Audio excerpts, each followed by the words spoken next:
મુખ્ય મથક સિહોરીમાં 24x7 આયુષ હોસ્પિટલનું ઉદ્ઘાટન. બનાસકાંઠા સાંસદ ગેનીબેન ઠાકોરે રિબીન કાપી ખુલ્લી મૂકી. બનાસકાંઠા જિલ્લાના કાંકરેજ તાલુકાના મુખ્ય મથક સિહોરી ખાતે 24x7 ઇમરજન્સી આયુષ હોસ્પિટલનું ઉદ્ઘાટન કરવામાં આવ્યું.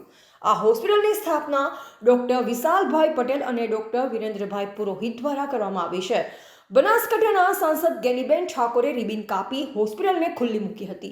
આ પ્રસંગે ઉપસ્થિત મહાનુભાવોએ હોસ્પિટલના શુભારંભ બદલ શુભેચ્છા પાઠવી. તેમણે આશા વ્યક્ત કરી હતી કે સિહોરી અને આસપાસના વિસ્તારના લોકોને આધુનિક અને ઉત્તમ આરોગ્ય સેવા ઉપલબ્ધ થશે. આયુષ હોસ્પિટલ વિસ્તારના આરોગ્ય ક્ષેત્રે એક મહત્વપૂર્ણ પગથિયું સાબિત થશે તેવી અપેક્ષા રાખવામાં આવી છે.